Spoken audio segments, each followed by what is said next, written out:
मारवीअ जो खूह भालवा थर।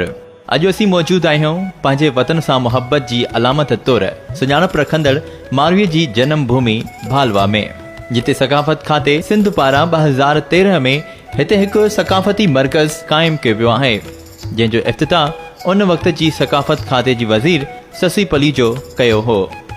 ही आहे उहो खूह जितां पाणी भरींदे अमरकोट जो हाकिम उमर सूमरो मारवीअ खे खंभे खणी वियो हो।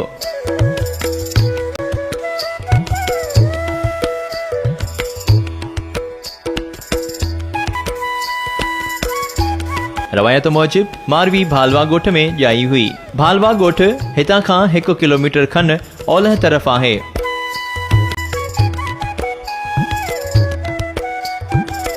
रवायत आहे त मारवी हिन खूह मां पाणी कढी कूंडीअ में विझंदी हुई ऐं छेलड़नि खे पीआरींदी हुई ऐं पीअण लाइ पिणु पाणी भरे घर ॾांहुं खणी वेंदी हुई।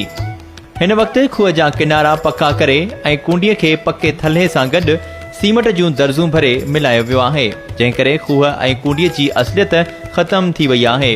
लेकिन खूह जो पाणी हींअर बि साफ़ ऐं पीअण लाइक़ु आहे। भालवा ऐं मारवीअ जो खूह मिठीअ खां 110 किलोमीटर ऐं इस्लामकोट खां 65 किलोमीटर जे फ़ासिले ते ॾखण तरफ़ नंगर पारकर वेंदड़ मुखिया रस्ते ते खाॿे पासे ऐं नंगर पारकर खां उत्तर पासे 40 किलोमीटर जे फ़ासिले ते साॻे ई पासे मौजूदु आहे। थरपारकर ज़िले में मौजूद भालवा जो ही नंढड़ो ॻोठ इंतज़ामी तौर हिन वक़्तु नंगर पारकर तालके जे देह ढंढोरीअ में आहे। हिते मक़ामी फ़नकार राग ॻाए ईंदड़ माण्हुनि खे तफ़रीह पिणु मुहैया कनि था।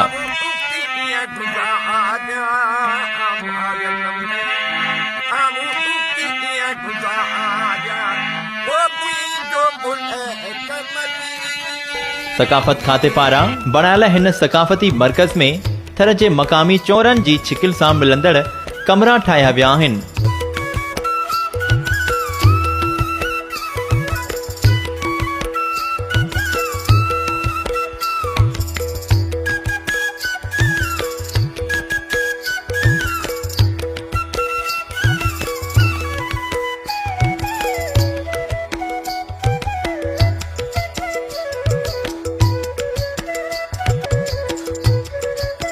उन्हनि कमरनि में सकाफ़ती शयूं,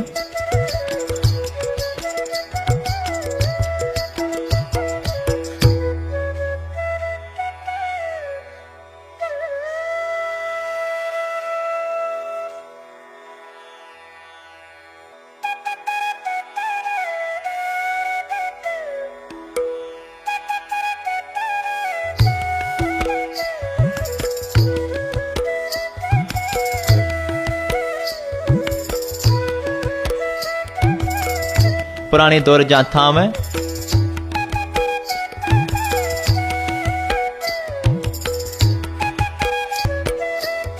थर में इस्तेमाल थींदड़ कपड़ा ऐं ज़ेवर,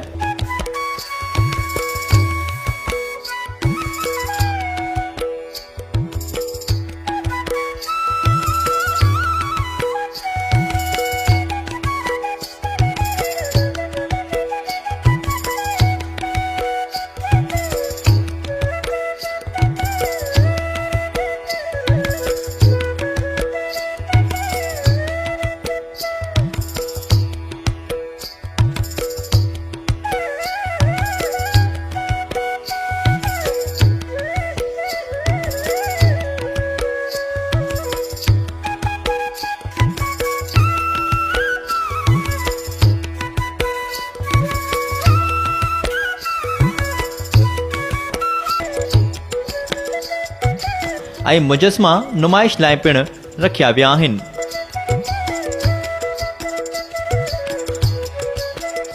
दोस्तों, उम्मीद कजे थी त अॼु जी वीडियो अव्हां खे ज़रूर पसंदि आई हूंदी। कमेंट्स में पंहिंजी राय खां ज़रूर आगाह कंदा।